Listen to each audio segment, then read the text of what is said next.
Good morning, conference. Welcome to Edinburgh, and what a day it is to be here. For in just a few hours' time, the Scotland men's rugby team could well be crowned Six Nations champions.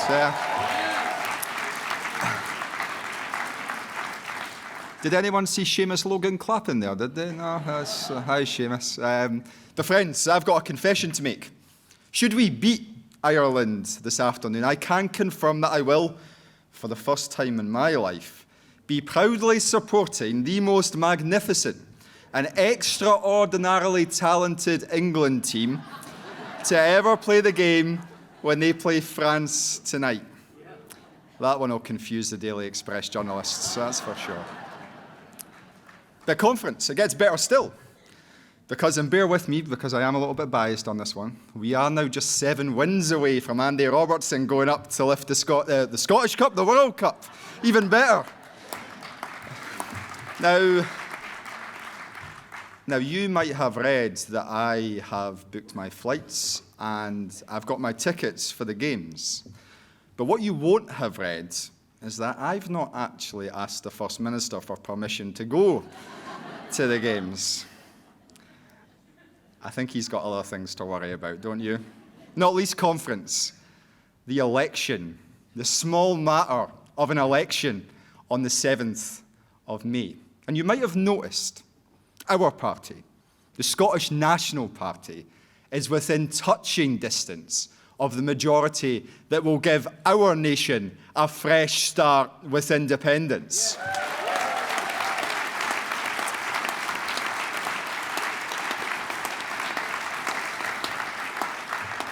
The conference, I have to admit, I do feel a little bit bad because I'm sorry to say that the joyful optimism and enthusiasm we all have for the weeks ahead, it's not shared by our friends in the Labour Party. You know, I've even heard that certain members of the royal family are already calling it Labour's very own annus horribilis. A tragedy for the ages. Because when poor Anas Sarwar finally found the courage to agree with all of us that Keir Starmer wasn't up to the job, the Labour Party in London did to Anas Sarwar just what they always do to the people of Scotland. They ignored him. Friends, imagine being the man who picked a fight with the most unpopular leader in modern political history and lost. And conference, I'm told that Anas's ego hasn't quite got over the shock that he has no influence over his London bosses. Because that can be the only explanation, surely, for a Labour election slogan that will go down in history as one of, well, the most inspiring of all time. You know the one I'm talking about, the one they announced and unveiled at the branch office conference just a few weeks ago. Hold your nose and vote Labour. Because, friends, we all know that no matter how hard anyone holds their nose, the people of Scotland will always smell the desperation from Anas Sarwar and the Labour Party. And friends, I think I actually have a better idea. Because instead of making people hold their noses, let's give them a far better choice. How about the chance to breathe the fresh air, the free air of an independent Scotland?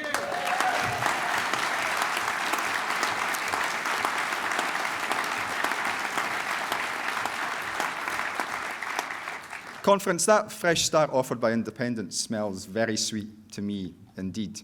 And how could it not, after all we have watched in Westminster? And there's a very serious point to be had here. You only have to look at the events of the last week. Peter Mandelson was the darling of the Labour Party and Westminster establishment. His scandal was no isolated incident. He was a known quantity. Make no mistake, they appointed that man to high office time and time again, not because they didn't know who he was, but because they knew exactly who he was. They saw his ease with power, wealth, the dark arts, not as alarm bells ringing, but as boxes ticked. This is a Labour Party scandal to its very core. He was their old friend. And their decision to eventually cut ties with Mandelson was nothing to do with the victims. It was all about trying to save Keir Starmer, whose defence is that he is the most gullible former Director of Public Prosecutions in history. Conference, let me be clear. To this Prime Minister, the victims of Epstein were never a priority. He didn't even give them a second thought. And Conference, whilst this chaos at Westminster isn't new, it does come with a cost. When the British Prime Minister is so focused on saving his own job, as he is now, is it any wonder he pays no attention to the public losing theirs? When nearly every Labour cabinet member is plotting and positioning for life after Starmer, is it any wonder that broken and Brexit Britain has gone from bad to worse?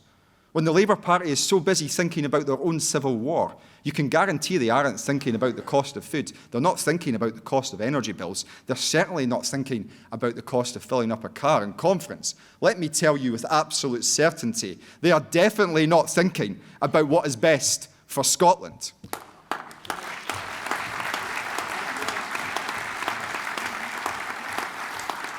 Friends, we now know that chaos is the permanent pattern of Westminster. Cameron, May, Johnson, Truss, Sunak, Starmer, they change the person, but the politics and the chaos they create, it just remains. Less than 2 years ago, people, good people here in Scotland, trusted the Labour Party to tread lightly on their lives, to offer change after 14 years of Tory rule. It says everything that they haven't been able to pass that lowest of bars. Conference. I think we all know that the people of Scotland will never trust their empty promises ever again.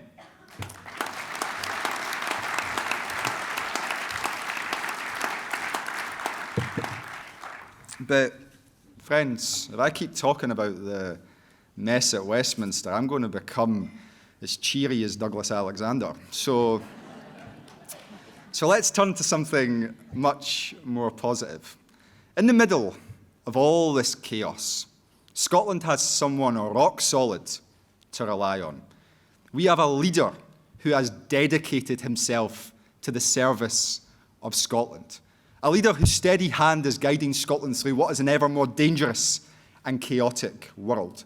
A man who, whilst Westminster loses the heat, keeps cool and calm in the face of any challenge. Although, I do think he makes the odd exception for Russell Findlay on occasion.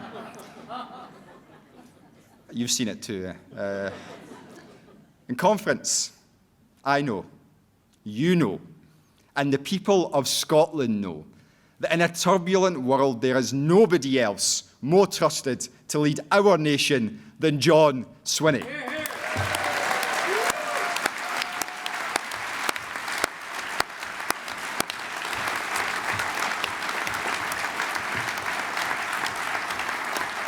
Just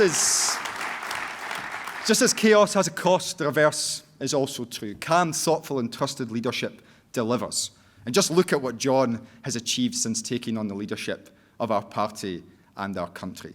NHS waiting lists are down for 8 months in a row. The majority of people in Scotland are paying less tax than in the rest of the UK. Peak rail fares gone for good and rail fares frozen from next month. More childcare, a new payment for newborns and child poverty falling in Scotland. Walk-in GP centres to beat the ATM rush. The best cost of living package anywhere on these isles, and now a plan to get young people back on the housing ladder. Friends, that's what you get with a Scottish government focused on and delivering on the priorities of the Scottish people. That's what you get with an SNP government always standing up for Scotland. That's what you get with a Swinney government always on Scotland's side. Yeah.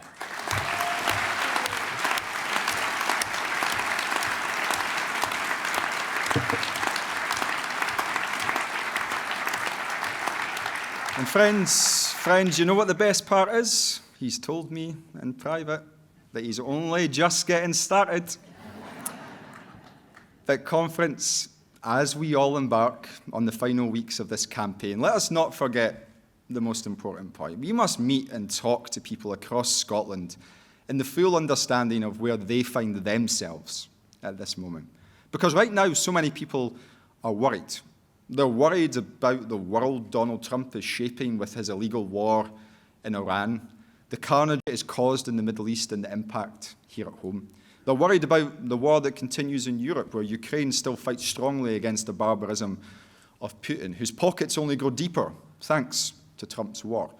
They're worried that Nigel Farage will pour fuel on the fire of division and hate that smoulders on parts of these isles if he ever gets his hands on the keys to 10 Downing Street. Friends, families are worried about being able to pay their bills. Young people are worried that the jobs they want don't exist. And workers in my city simply ask why the UK government continues to strip good jobs from them. And it never seems to stop. Now we know that the usual suspects will try to exploit that collective uncertainty. They will argue that now is not the right time for the hope of independence. Their narrow unionism means that for them, there will never be a right time because they are incapable of seeing a world beyond Westminster. But they're not the audience that we need to reach. The people we must reach are those who see, feel, and recognise broken Britain and who long for something better. And here today in 2026, after all the chaos we have witnessed in Westminster, our argument is better, conference, and it is stronger. Because whilst broken Brexit Britain floats in isolation, buffeted by the headwinds of Donald Trump, Scotland can instead choose to rejoin the world, standing shoulder to shoulder with our friends in Europe. We can use our enormous energy wealth to power our homes and grow our economy. We can use the might of our greatest resource, our people, to develop the technology of tomorrow and deliver the jobs of the future. We can build a nation not full of fear, but one full of hope. We can build our nation anew. Friends, we are a wee nation, but our aspirations for something better are far bigger than the confines of this union. In conference, that's why we must, that's why we will win our independence.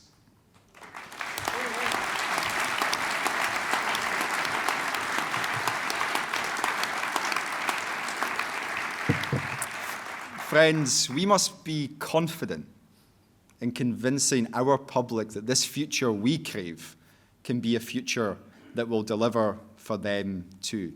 And friends, we must do so with urgency. Because when the world is unstable, there can never be a better time to renew the foundations. When the world is so uncertain, there can never be a better time to create our own future. Because I don't want to live in the relic of Thatcher and Blair's Britain. I don't want to live in Starmer's Britain. I certainly don't want to live in Farage's Britain. If we want a different future, if we want change, then we need to create it for ourselves. Friends, I know the future I want and you want. I want to live in an independent Scotland back home in the European Union. Yeah.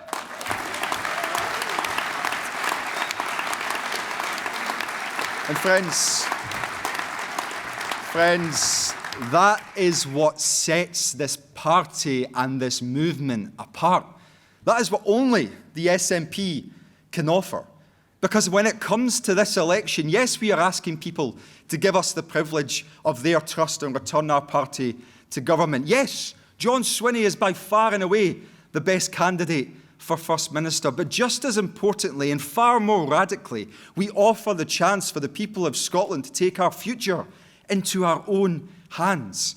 That idea has always been and remains the true power of our movement. That is the meaning of the next 8 weeks. That is the momentum that will drive our campaign. So take that hopeful message, take that meaning to our neighbours and to our communities. Knock on every door, campaign in every corner of our country as only the National Party of Scotland can. Let's offer people the chance to put faith in themselves and to have confidence in each other. Let's re-elect a Swinney government.